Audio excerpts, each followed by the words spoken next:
And I can safely say, and I've known this gentleman for quite a few years. And he does have some experience, strength, and hope. And without no further ado, I'm going to introduce Bernie.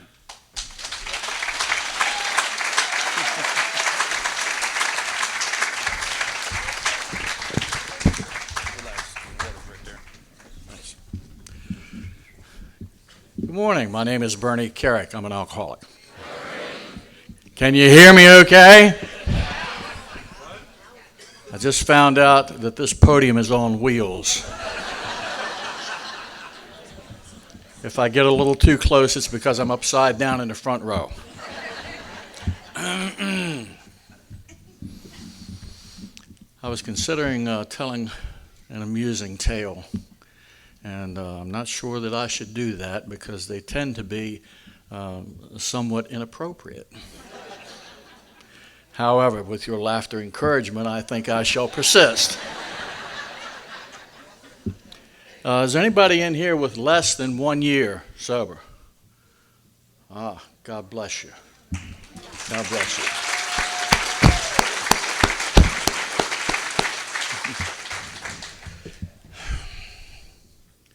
First, I'd like to offer a piece of advice to the newcomers, the newbies. There's a story that I told about Mr. Mousy and Miss Froggy. They were deeply in love with each other. They had dated each other every Saturday night for 7 years. And one Saturday night, Mr. Mousy said to Miss Froggy, "Next week I have a very important question to ask you." She knew he was going to ask her to marry him. And they didn't care that he was up in the woods and she was on the other side of the tracks in town. They got to know each other. They just really loved each other. So Saturday night came, and Mr. Mousy is all in the mirror, got his top hat set in just the right angle, got his spats and his gold-headed cane, and he's checking himself out, and he's carrying his tail high and proud. And all of a sudden he remembers, the 7 o'clock train. Oh my God, I'm going to be late. It's a 2-mile train and it moves slow. If I'm late, she'll think I don't love her. She'll leave me. I got to go. Bam! He flew down through the woods. He gets down there and there's the train. Clickety-clack, clickety-clack. He says, oh my God, what am I going to do? Clickety-clack, clickety-clack. He says, wait a minute. That train's not moving too fast. I think I can run underneath. I'm going to try it. Here I go. Bam, he leaps. The nip. The train cuts off a piece of his tail, and there it lays in the middle of the track. And he says, oh my God. I can't see her like that. She'll think I'm a fool. She'll never marry me. I got to get it back. Clickety-clack, clickety-clack. He says, wait a minute. That train's still moving slow. He says, it's only half the distance. I think I can reach in and grab it and get back, and it'll be okay. Now, see, Mr. Mousy wasn't quite smart enough to know that halfway in and halfway back is the same distance as all the way across. But he's going to do it anyway. He reaches in, and he grabs his tail, and nip, the train cuts off his head. Now, for you young folks that just got in here, it may be important for you to know that in the first year of your sobriety, don't lose your head over a little piece of tail.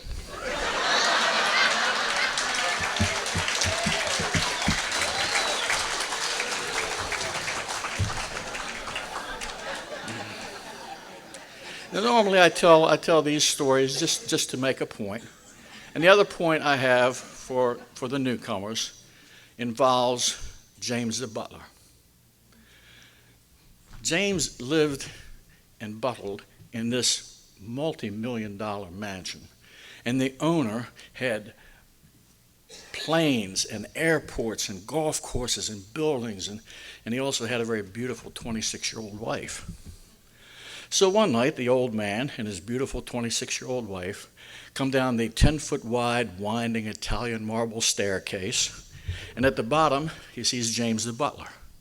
He says, James, we're going out for the evening, and we will be back in about 4 hours. And they leave in the stretch limo. So about 2 hours later, the beautiful young wife comes home alone and lets herself in the front door.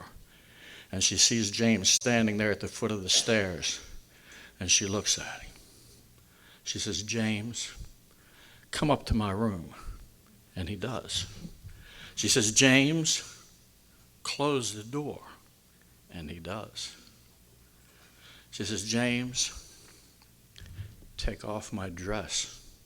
And he does. She says, "James, take off my slip." And he does. She said, "James, leave my room and don't wear my clothes anymore."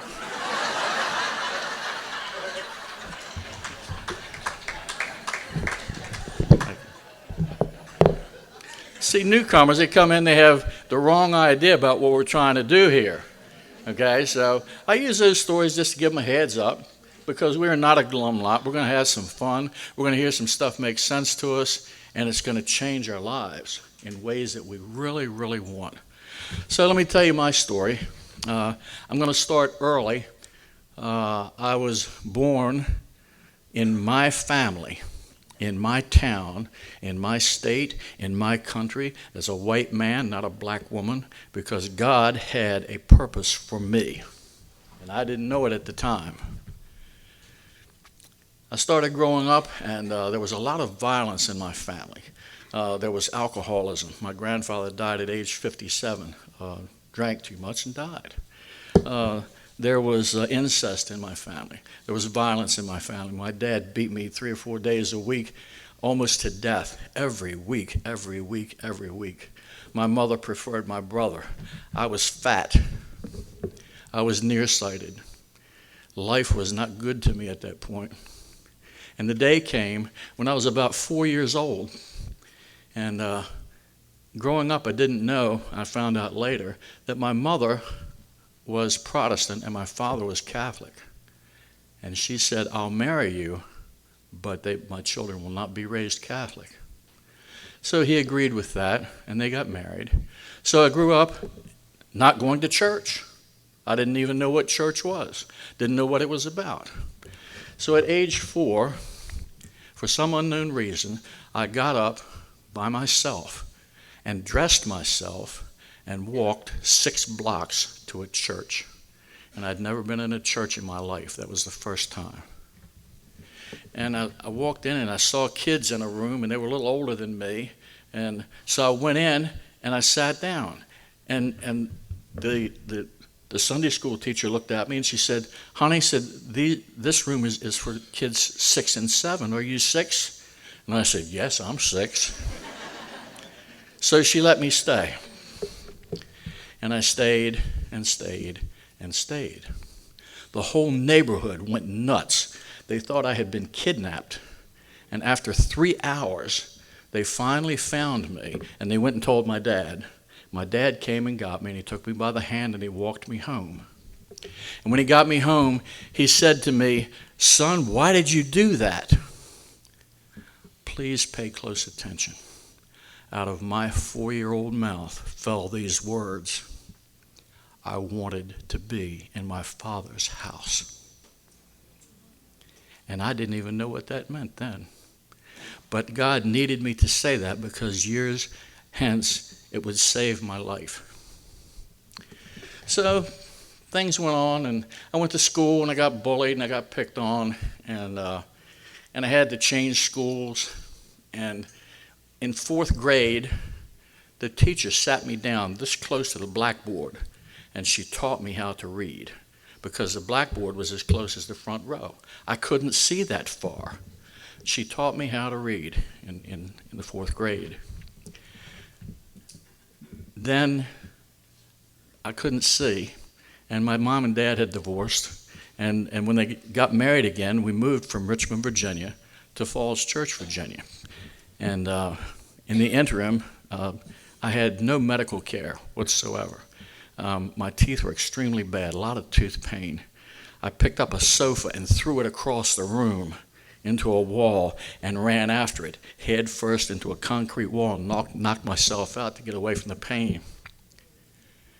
And then they took care of my teeth. I went to the dentist when my mom and dad married each other again.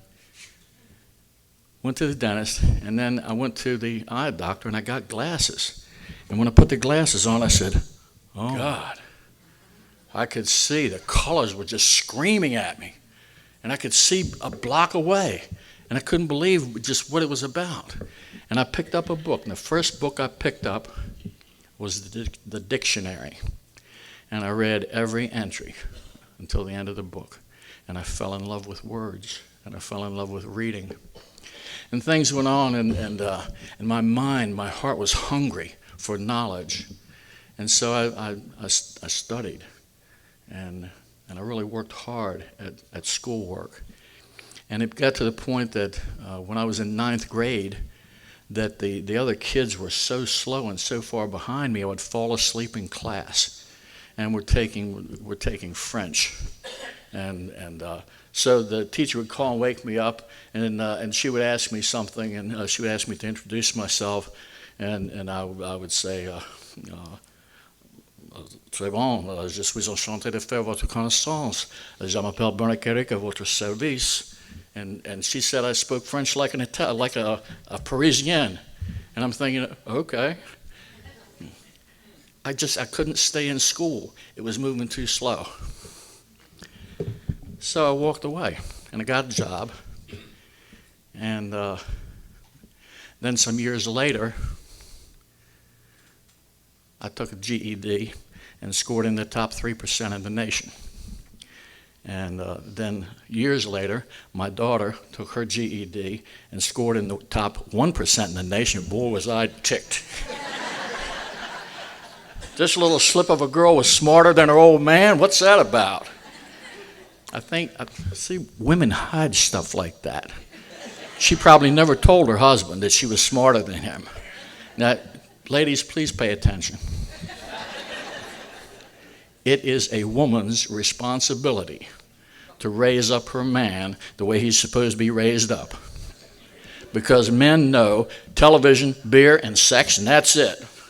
So if you want him to know about taking the trash out, walking the dog, making the bed, doing the dishes, you got to teach him because he just doesn't know. Does that make sense to you ladies?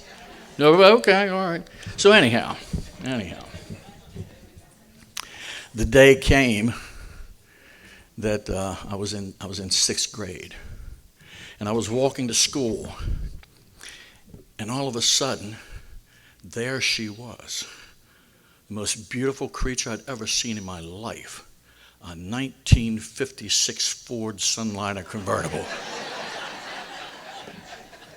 And I'm begging God, please let me have that car.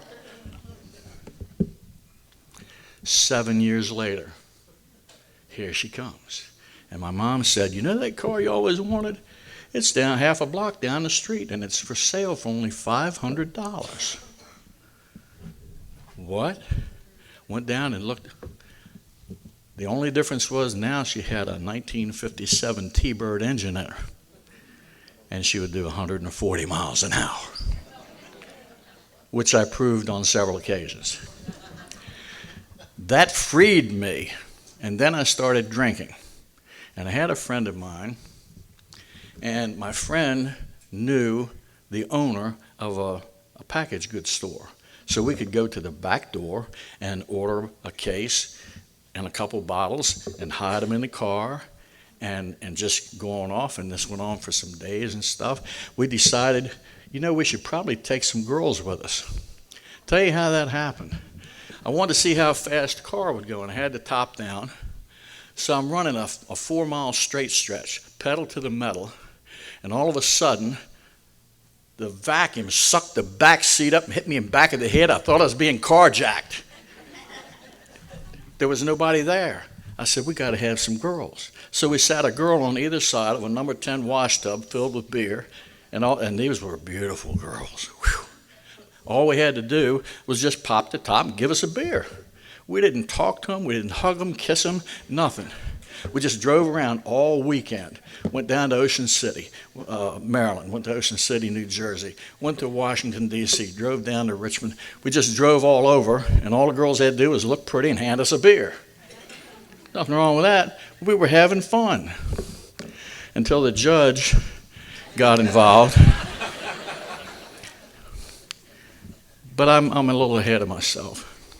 One night, toward the end of my spree, I was heading north on Route 50 on the eastern shore of Maryland.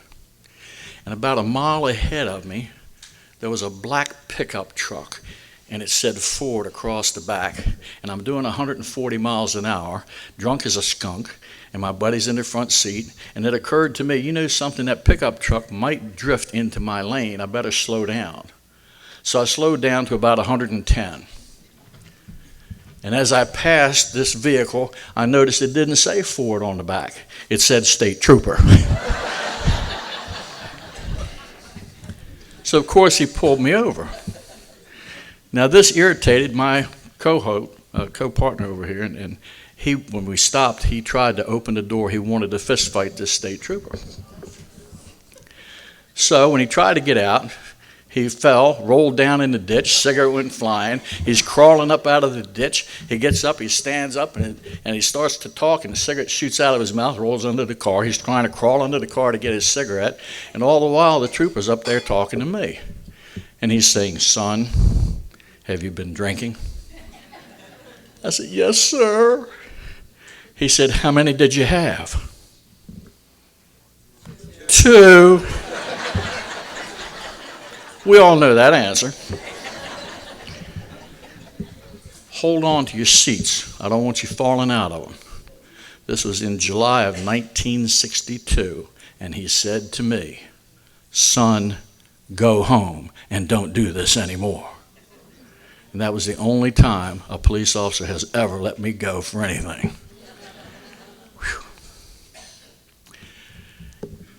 Shortly thereafter, I lost the car. My dad came and bought it, took it home down to North Carolina because my parents were divorced again, and he sold it. So now I'm on foot again. So there was a sheriff in our town who had retired, and in front of his house was a punctured tire, must have been 40 years old.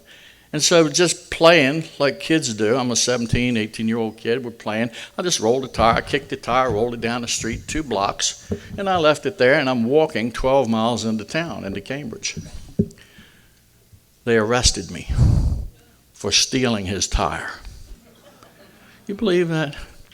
Then the judge says, "Son, I'm going to give you 3 years in prison or 3 years in the Army." I said, "I'll take the Army." So I joined the Army. That was not a good idea. Our company, our training company, was very gung-ho. We had no trucks. We had to run 10 miles out to the rifle range and back 4 days a week. And there was one man in our platoon weighed 280 pounds, and he couldn't do it. And he never got left behind. 4 men would pick him up, arms and legs. Another man would carry his rifle, and another man would carry his backpack. And we never left anybody behind. And our company commander made Lieutenant of the Year for 1st Army because of that. We were just gung-ho. We didn't give up. What I didn't know was that my cigarette smoking was causing me some difficulties. So we're going down through the swamp on night maneuvers and stuff. I ended up with pneumonia, and they put me in the hospital. That was in October of 1962. And it snowed that day in New Jersey. October 19th, 1962, it snowed. I couldn't believe it. Eventually, along around Christmas, I got out of the hospital. I was in there 2 months. Went back to duty and hadn't been there long, and we still didn't give up. And we had transferred over to individual training because we were going to go to Vietnam. And I developed pneumonia again. And this time they had to put me in an oxygen tent for 8 weeks and getting penicillin shots every hour on the hour. And then when I finally got out, Captain Loudermilk, my company commander, proceeded to scream and holler and spit in my face for 15 minutes. He was outraged that I had ruined his sick record. So I smiled at him, "Yes, sir, no, sir." And then when I walked out the door was that bun of a sitch. And I went AWOL. They picked me up 12 days later in Richmond, Virginia, and they brought me back and put me in the stockade. And after about a month, I was sent back to the training area in New Jersey, and they put me in the stockade. And things happened. It was a bad situation. They thought I was a gold brick, and I was one of the hardest workers there. So we had hard labor, and in the truck we had to get down in the ditch and load this truck up with dirt from the ditch so that the water could drain. And in the back of the truck, I'm standing up in the back of the truck, and the driver slammed the brakes on to miss a deer, and I fell on my knees and broke both kneecaps. That was not a lot of fun. I told the commandant, and he didn't believe me, and he put me in chains, wrists, ankles, around the waist, and he made me walk 2 miles to the hospital under armed guard in 105-degree temperature. When I got to the hospital and they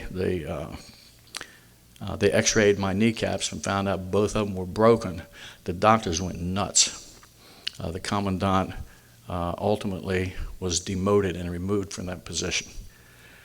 That wasn't enough for me. I'd had it. So I escaped from the federal prison. Over the fence, machine guns blazing, dogs chasing me, helicopters in the air. I'm going down through the swamp, and there's hundreds of copperhead water moccasins in the river, and I'm wading neck deep out there and brushing them away and stuff, and I got away. And then 3 days later, I turned myself in again. I just want to let me know that I could do that. Let them know I could do that. So they ended up giving me an undesirable discharge, and I was glad to get away from them.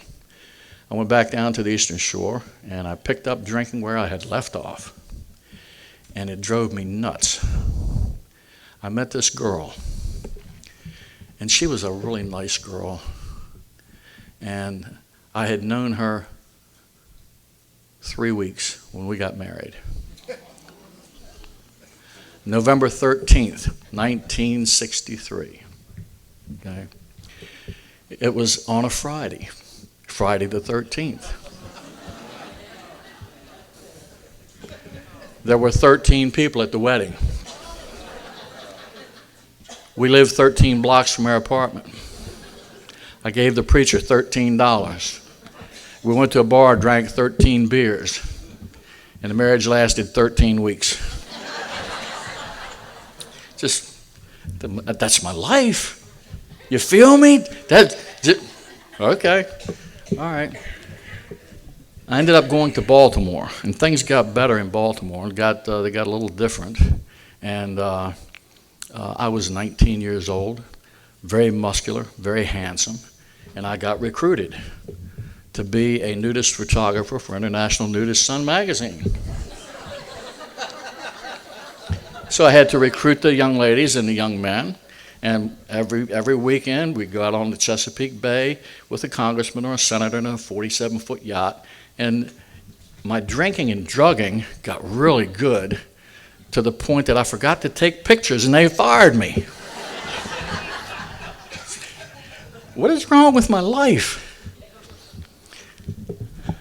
I was selling drugs in Baltimore and New York City, and that dried up because I was using more than I was selling. And then I came back to Baltimore, and I couldn't get a job because I had a lot of anger. I have a clinical depression that manifests as anger. So I'd get a job, and then within about a week, I'm yelling and screaming at the owner, hitting him in the head with a pot, stealing money from the cash drawer, just anything. It took about 3 months, and nobody in Baltimore would give me a job. 400 square miles of city in Baltimore, and everybody that owned a business knew my name and would not give me a job. It got bad. I started going around to churches and begging nickels and dimes from the pastors and the priests. And that ran out. And I had no job, and I had no clothes, and I had no apartment, no car, no food, no hope. I lived under a bridge for 2 years. I stood on the street corner begging nickels and dimes and shooting cigarette butts out of the gutter. And it would take 3 days to get about a quarter because a bowl of chili was 25 cents. And I would go into this restaurant and I would get a bowl of chili and all the crackers they would give me, and I'd put in a half a bottle of ketchup and a glass of water. And that meal would have to last me 2 or 3 days. It got so bad that I just couldn't stand it anymore. And I got a hold of a revolver and I started playing Russian roulette with myself. Click, click. And they came in, they found me, and they took the gun away from me. And God wouldn't let me die. So I broke into a house again. And I got in the medicine chest and I found 27 sleeping pills. And I took all of them. And I went into a coma for 3 days. And God wouldn't let me die. When I came out of the coma, I was so enraged that God wouldn't even give me a break. He had punished me every single day of my life, and here He wouldn't even let me die. I got a gun, a knife, and I started shooting and stabbing people in the street in rage. And they grabbed me up and they put me in Clifton T. Perkins State Hospital for the criminally insane. I was there a year. So after I'd been in there about 3 months, a new man came into this facility, and he had been on death row for 12 years for a rape he did not commit. And they finally proved that he didn't commit it. He was a black man. He's dead now. His name was Clifford Earl Hazel, and he was a 33rd degree Mason. And he was a priest, and he was one of the leaders of the Masonic Congress, the Black Masonic Congress. And he said to me one day, he says, let's go to Alcoholics Anonymous. I said, what, are you kidding? I'm not going to Alcoholics Anonymous. He said, well, they've got free chicken. I said, I'm there. And I went, and the chicken was so good. The next week, he said, you want to go to AA again? I said, look, I tried it last week. It was all right, but I really don't want to go. He said, we got more chicken. I said, I'm there. And I got in that meeting, and I heard something that made some sense to me. I said, what did he say? And it made sense. It made me feel good. So I went back the next week, and I heard something else. And I went back the next week, and I heard something else. And next week, and I heard something else. And I started going to Alcoholics Anonymous. I had my last beer before I went to jail. Had my last beer January 2nd, 1968. And then I went into prison. Went into this insane asylum. Then I went to court, and they had me charged with murder, and they found me guilty of manslaughter, and they gave me a 10-year sentence, and they put me in Maryland Penitentiary, and I was 23 years old. And some of those bad boys in there thought I'd make someone a wonderful wife. So I started sharpening my printer's knife. I was going to cut heads off again. And they found my printer's knife, and they took it away from me, and they sent me to a place called Patuxent Institution for Defective Delinquents with 500 homicidal maniacs. It was the worst prison in America. There were daily beatings, weekly rapes, monthly murders. Every other year we had a riot, whether we wanted one or not, and they took hostages, and they stomped them to death, and they stabbed them to death. And I lived in the belly of Satan for 9.5 years. And I got tired of fist fighting in there and ducking people and having to defend myself and all that. The day came, it was the eve of my birthday. It was July 6th, 1974. And I said, I'm done. And I spent hours shredding my sheet and braiding it, making a rope, and I was going to hang myself. When I had it ready and had the noose ready, I put my head in the noose and I said, God, unto thee. And I stepped off the bunk. And as I stepped off the bunk, a thought came to me. I wanted to be in my Father's house.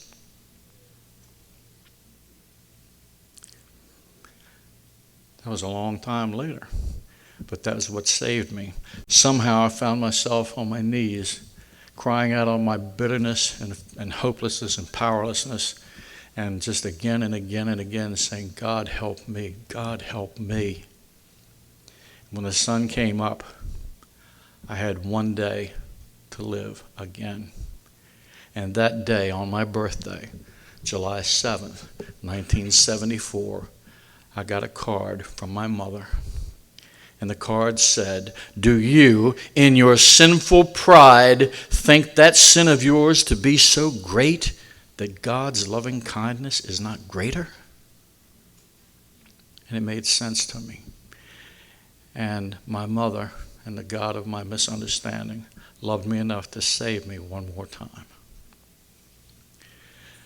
They had given me a 10-year sentence, but when they put me in Patuxent Institution, they gave me 1 day to natural life.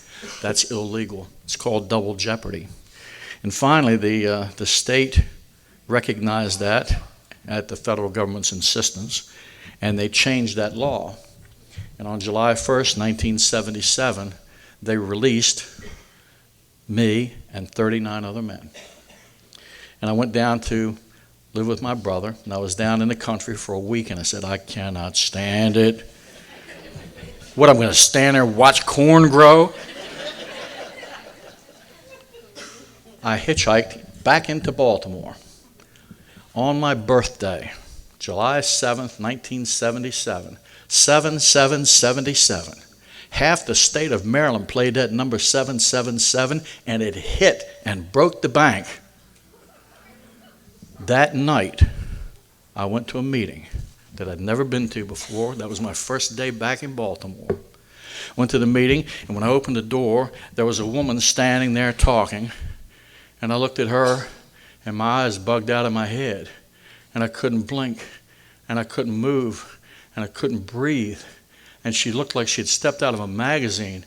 And inside I'm going, ah, ah. We got married 2 years later. We're newlyweds. We've only been married 39 years. That's newlyweds, right? I'm looking forward to the next 39.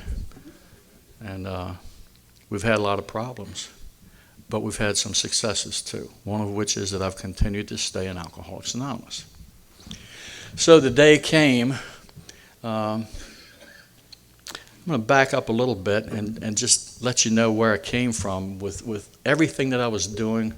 One of the things was while I was still drinking, I got tied up with this guy. His name is ridiculous because he has, I think, about 8 middle names, which are the maiden names of his grandmother, great-grandmother, great-great-grandmother, great-great-great-great. You feel me? His grandmother had died, and in today's money had left him $140 million. He was 23 years old like me, and he couldn't touch it till he was 30. He didn't like that. I didn't like that. I'm hungry. I got no money. He's got $140 million. We talked about it. He wrote some bad checks. And we got on a plane to go to Europe, and I took a revolver with me. Aha, I'm a bad boy. We get in London, and then we take the channel over to Brussels, Belgium, and he talked for a week trying to get money, $50,000, from the Bank of Brussels. And at the end of the week, they flat out refused until they talked to the New York lawyers. And so we snuck out of Brussels in the middle of the night and hitchhiked and walked to Paris. So we get to Paris, and we bump into this guy he had gone to college with. And so we were sitting in the bar, and they were buying drinks, and we were having a good old time, except this guy kept insulting my friend Bob. Okay? And the insults got worse and worse. And finally, I'd had enough, and I pulled his hog leg out, and I stuck it up his nose, and I said, you say one more bad thing about Bob, I'm going to blow your head off. Well, it got real quiet in the bar. And people just, just kind of like lackadaisically stood up and moved toward the door, and all of a sudden, there's just a few of us in there. So finally, we left, and Bob had checked us into the Ritz Hotel in Paris. That's the most famous and most expensive hotel in Paris. So the next day, the gendarmes showed up, and they arrested me and Bob. See, I had forgotten it's illegal to have a firearm in Europe since the Second World War ended. And so they charged us with having a weapon, and the penalty was 50 years to natural life in prison. And they had us dead to right. They had the gun, they had the bullets. Now, fortunately, Bob's father was the number 2 man politically in the state of Maryland. He grandfathered us into the diplomatic corps, and I became a diplomat to France. You never know how stuff's going to work out. I never got paid, so they put us on a train, and we went to Bremerhaven, Germany, and came back to the United States as indigent Americans. My life has been a series of ups and downs and very exciting. So now here I'm back in Baltimore, and I'm released from prison and all that kind of stuff. And I had gone to a meeting that was new. It was called Parents Anonymous. And the lady, her name was Lee, had gone to California because they had started this group of Parents Anonymous in California. And she brought it back to Baltimore and started the first meeting there. And then I was in with that meeting because that girl was there. And no, we weren't boyfriend, girlfriend yet, but I had my eye on her. So as it turned out, I set up the state office for Parents Anonymous that year. Now, before I got out of prison, I had met a bunch of people in highly unusual circumstances and people that you would never think that anybody would meet. I had met 2 vice presidents. I was in the elevator alone with Muhammad Ali. I sponsored a guy who was perhaps the most prolific and successful pitcher in the American League. And he's teaching classes and stuff down in Florida now. And before I got out of jail, they wanted to do, there was a newscaster, Channel 2 newscaster, wanted to do a 5-part news series called Raised in Anger. Well, my father beat me half to death half of my life, and so I wanted to be in that. And she interviewed me, and she said, okay, you can be in here. So some of you may know her. Her name is Oprah Winfrey. So that went so well, that 5-part series went so well, I was contacted by Ed Asner, and he wanted to do a movie also called Raised in Anger. And so I did that movie with Ed Asner, and they still use that movie today to train lawyers in Baltimore. So the upshot of all of that is this. Here's the punchline. I got a call from John Walsh. Anybody know John Walsh? Oh, well, that's not him. This is a guy I was in prison with named John Walsh, okay? And John knew that I had spent all this time daydreaming every day about fishing. Every day, just dreaming about it. So John called me and he said, how'd you like to go fishing? I said, John, yeah, I want to go fishing. He said, let's go Sunday. I said, okay, we'll go Sunday. Sunday came. I drove all the way across Baltimore, 20 miles. I picked John up. We drove 100 miles back down to the eastern shore to Federalsburg, Maryland, to Lake Chambers. Big, beautiful lake. So many fish in there, you could step out of the boat and walk on their backs. Cast out. Whew. We're out in a rowboat, middle of the lake. My second cast. Whew. Bang, a freight train hit my line. I'm reeling. Tighten it up. Now, then all of a sudden, the line went slack. And I'm saying, John, he's coming back. He got about from here to the 3rd row, and he jumped completely up out of the water. And he was that big. And he looked at me. And he said, and he spit that plug at me. I want to throw myself overboard. I said, John, did you see the fish? He said, yeah, I saw it. He says, I can fix that. I thought, oh my God, John's got a magic lure. Sure enough, he goes under his seat, he pulls out his tackle box, opens it up, and he comes up with a bag of Acapulco gold. I said, John, what you got there? He said, it's just what you think it is. And he rolled us a couple bombers, which we smoked. Later in the afternoon, he rolled us a couple bombers, which we smoked. Then along about dark, we caught a few fish and ate some sandwiches, drank some iced tea, get the boat back up to the dock. We get in the car, we're driving 100 miles back to Baltimore, and John rolled us a couple bombers, which we smoked. So I dropped John off and drove the 20 miles back across town. And when I get there, because I'm living with my girlfriend now, we're not married yet, but the house is dark. Took my shoes off, tiptoed in the back door, okay, snuck up the stairs, slid out of my clothes, slipped under the mattress and into bed. She got away with it, right? The next day she says, honey, there's something wrong with the car. It smells funny. I said, what? She said, yeah, the car smells funny. I said, well, I don't smell anything. The next day, Tuesday, she says, honey, there's something wrong with the car. It smells funny. I said, it must be your imagination. I don't smell anything. Wednesday, she says, honey, there's something wrong with the car. It smells funny. I said, my God, woman, give me a break, will you? I smoked some pot. She said, you did what? Face turned red. I'm dying over here, right? I went slamming, banging out the back door. I think I'll clean out the car. Opened up the trunk. There's 3 dead fish.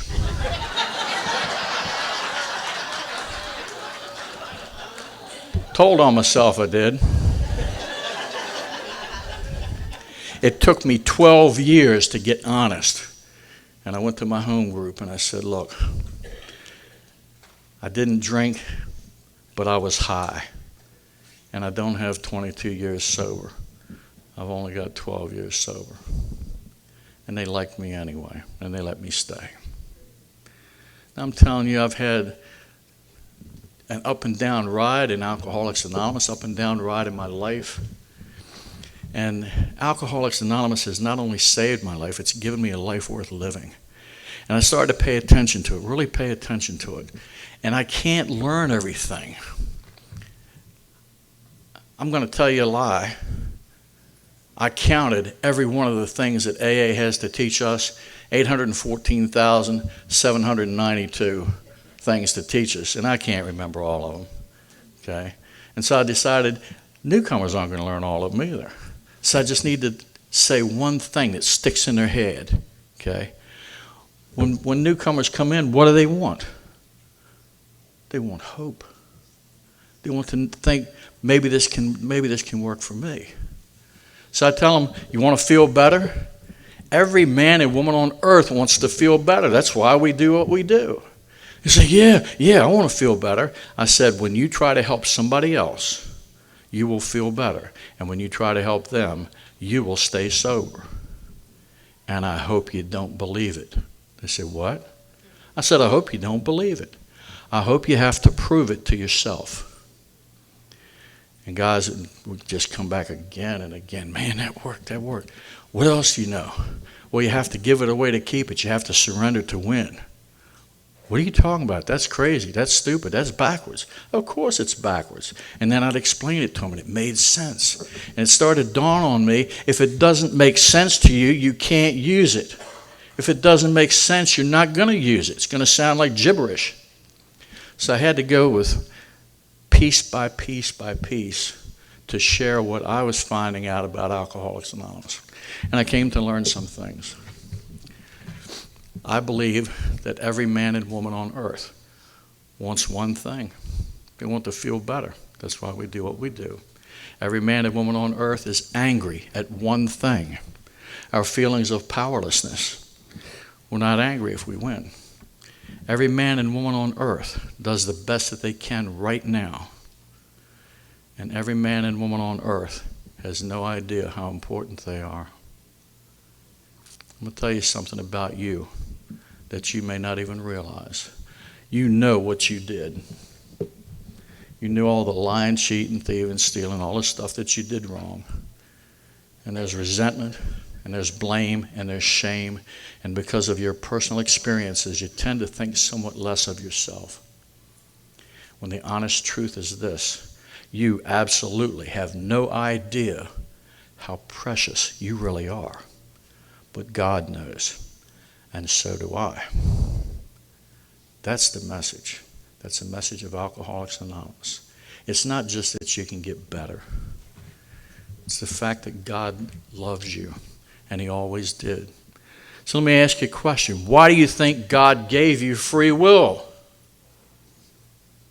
Because he knew you were going to mess it up, and he wanted you to mess it up. What? God wanted me to fail? Yes, he did. Why? Why would God want me to fail? God didn't want to force you to follow him around like a little puppy dog and praise him and sing hymns and blah. He wanted you to want him. So he let you do anything that you want. And when it didn't work and you got so miserable you couldn't stand it anymore, he led you to a program called Alcoholics Anonymous. And then he gave you the opportunity to change your mind. See, AA only teaches one thing. Alcoholics Anonymous teaches change. Nothing changes, nothing changes. So you change one day at a time, one piece at a time, one idea at a time, and you grow in love and understanding. And then if you take a good third step, God will hand you a spiritual challenge. And spiritual doesn't mean religious, it just means how it works. We need to know how it works or we can't do it. So God gave me a spiritual challenge. And I had to figure out what was going on, and I had to overcome self and learn how to love. That's my job. Overcome self, learn how to love. I can't help you if I can't love you. I can't help you if I don't understand it. And I can't do any of that until I stop being selfish, until it stops being all about me. And I thought I was doing a good job with that, and I wasn't. See, every one of us wants to feel better. And we want to think, yeah, I'm good. Yeah, I'm worthy. Yeah, I can help them. I can help this one, that one, that one, this one, that one, those people, that group. I can do this. I got this, honey. I'm good. I got some answers. Yeah, I'm going to help you, baby. And guess what? We do the steps until we get comfortable, until we get self-activated, until we get self-important, until we get proud. And that's what happened to me. And then I stopped working the steps. And it dawned on me last month. I had never done steps 10, 11, and 12, ever. And I didn't even know it. I didn't even know it. I was so full of myself and so full of what I knew, and so grateful for the program, and so grateful for how good I am. I can help you, honey. I'm going to fix this for you. I'm the great I am. I was trying to run my own life, and guess what happened? Everything that could possibly go wrong did. My wife quit her job back in November. I got fired from my job in February. I had 3 auto accidents in January. My wife had her brother murdered by his daughter in January. It caused a psychotic break. She had to go to the hospital. She was in the hospital 8 days. She was home 3 weeks, had to go back in the hospital. Somebody had changed her medicine and added a 0. It went from 100 milligrams to 1,000 milligrams, and it was killing her, and she didn't know why. She went back in the hospital. They took blood and then took her off all her meds. And then 3 days later, they took blood again and they compared them. And they found out that's what the problem was. Then she went back in the hospital again. Then I had last year's taxes to pay, $1,900. I had last year's local taxes to pay, $800. And I went bankrupt and I couldn't get a job. Okay? And then all of a sudden, God put a book in my hand. It's called The 12 and 12. And I got to a page, and I read the page, and at the bottom of the page, the last sentence said this: if it's not working for you, you're trying to do it by yourself without God's help. Bang! Hit me in the head like a hammer. I got on my knees right then and there, and I took a good third step. And I turned my life and my will over to the care of God as I understood him. And I stopped trying to run my own life. And I knew I had to tell you that because we speak the truth in here. And I wanted you to know with all that I've accomplished it was ashes for all of us. So I needed to surrender to God because He is the author and the finisher of everything in our lives. And no matter what I've done, God still loves me, and He still loves you. That's the message, folks. God still loves you, and we should love each other. Thank you for letting me share.